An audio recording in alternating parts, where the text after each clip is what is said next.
밝은 날과 날씨 좋고 그 화창한 날에 하나님이 찾는다고 말씀 안 하시고 언제 찾으신다고요? 흐리고 캄캄한 때. 가만히 있어요. 근데 가장 힘들 때, 양이 어려울 때는 흐리고 캄캄한 날이었다는 거예요. 저는 이 말씀을 준비하면서 지금 우리나라가 캄캄하고 흐린 날에 들어간 거예요, 지금요. 세례 요한이 제 아들을 보내면서 찾으라 그런 거예요. 찾으라고. 따라가라고. 그분을 따라가야 찾는다는 거죠. 인생의 가장 큰 의미, 예수님을 만날 수 있다는 거죠. 성도 여러분, 우리에게 진정으로 필요한 것은요, 많은 재물이나 명예나 권세가 아니라 용서와 사랑이라는 거예요. 마지막에 이것이 부족했다는 거예요. 많은 사람들이 세상을 떠나면서 참 부족한 것, 용서와 사랑이 부족했다고 말합니다. 그런데 우리에게 가장 많이 사랑과 용서를 주실 수 있는 분이 누구세요? 하늘에 계신 하나님과 예수님이라는 거죠. 그죠? 그래서 그분의 십자가 사랑과 그분의 용서를 배우라는 거예요. 그래서 세례 요한이 저분을 따라가라고 말씀한 거죠. 이렇게 요한과 안드레가 주님을 만나고 또 베드로도 만나고 빌립도 주님을 만났어요. 자, 이렇게 만나니까 그 부족했던 것을 채우는 거죠. 만났어요. 만나니까 감사와 기쁨이 넘친 거예요. 그러면 어떡합니까? 자, 여러분들 평생에 한 번도 맛보지 못한 정말 어마어마하게 맛있는 고기가 있다면 어떻게 합니까? 혼자 먹겠습니까? 아니죠. 가장 생각나는 사람 딱 있을 거예요. 가장 좋아하는 사람, 사랑하는 사람이 생각날 거예요. 자녀가 생각나든지, 그죠? 생각날 거라는 거죠. 그러면 그 사람과 같이 나눠 먹는 사람, 그 사람인 거예요. 지금 빌립이 오늘 그 만난 친구, 나다나엘이라는 친구는 바로 그러한 친구라는 거예요.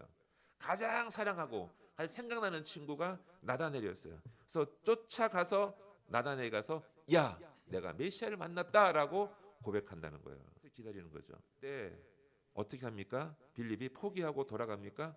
아니죠. 아까 했던 말, 아까 주님이 쟤들에게 처음 하셨던 말씀 뭐라고 그랬어요? 와서 보라고. 와서 보라고요.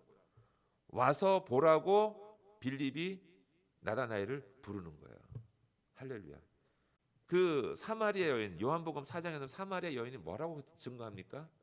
예수님 만났어요. 만났는데 예수님 만나자마자 그 사람이 누군지 몰랐지만 말씀하다가 깨닫고 아, 하나님의 아들이시구나. 그분이구나. 깨닫고 나서 마을에 동네에 들어가서 어떻게 물통 내려놓고 어떻게 해요? 와서 보라 그러거든요. 내가 만난 사람을 보라고.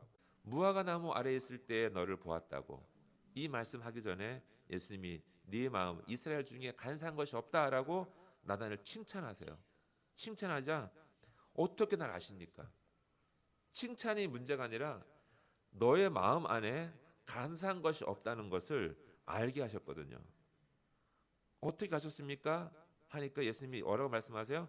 빌립이 너를 부르기 전에 네가 무화과 나무 아래에 있을 때에 보았노라. 아멘. 안 보여줘도 믿는 거야. 근데 당신은 꼭 보여줘야 믿으니까 할 수 없이 보여준다는 거예요. 무화과 나무 아래에 있을 때 내가 너를 보았다. 나다나엘이 편한 상태에서 살았을까요? 저는 이 한 구절을 보면서 무화과 나무 아래에 있다는 것은 그 당시에 무화과 나뭇잎이 컸어요. 그래서 여름에는 항상 그 밑에 그늘 아래 가서 시원한 곳에 가서 말씀을 듣고 기도하거나 예배드리거나 이렇게 합니다. 그래서 나무 아래에 있었다고 하는 것은 신앙생활에 좋았다는 거예요. 경건하고 말씀을 잘 배우고 은혜를 받았다는 겁니다. 그래서 많은 생활들이 신앙생활에 좋다는 것을 이렇게 비유적으로 설명하고 있는 거죠. 나다나엘이 주님 만날 수 있었던 것은 이러한 신앙 여정을 겪고 왔기 때문에 흔들리지 않는 거예요. 구세주를 만났을 때 당신이 정말 하나님이시구냐고 고백하잖아요. 네, 랍비여 당신은 하나님의 아들이시요 당신은 이스라엘의 임금이로소이다. 이 고백을 할 수 있는 거죠. 이 고백을. 그런데 이 이야기를 나다나엘이 알고 있죠. 알고 있는데 예수님이 말씀하는 거예요. 진실로 진실로 너에게 이르노니 하늘이 열리고 하나님의 사자들이 인자 위에 오르락내리락 하는 것을 보리라 하시니라. 이렇게 말씀하세요. 여기서 약간 다른 게 뭐예요? 사닥다리가 뭘로 바뀌었어요? 인자로 바뀌어요. 그럼 뭐야? 하늘과 땅을 잇는 분이 누구라고요? 예수님을 만나면요, 하늘이 열려요. 그죠? 하늘이 열리고, 그리고 우리가 어떻게 살아가야 하는지를 알게 되는 거죠. 하늘에 올라갈 수 있는 사다리가 있고 인자를 통해서 하늘나라에 갈 수 있다는 것을 알게 되는 거예요. 하나님의 집. 그래서 야곱은 그곳을, 돌베개를 세운 그곳을 어떻게 해요? 베델이라고 불렀죠. 하나님의 집이라고. 그러면 지금의 하나님 집은 어디예요? 교회죠. 예배드리는 장소인 거죠. 여러분이 가정에서 예배를 드리면 그곳이 하나님의 집이라고 믿을 수 있습니다. 아멘. 그렇게 집을 세워가는 거죠. 거기에 하나님이 기름 부어주시고 소망을 주시고 복을 내려줄 줄 믿습니다. 그래서 예배의 자리가 너무 중요하다는 거예요. 예배의 자리가. 예수님을 만난 사람들은 예배의 자리로 올라오고 예배의 자리를 모이는 거죠.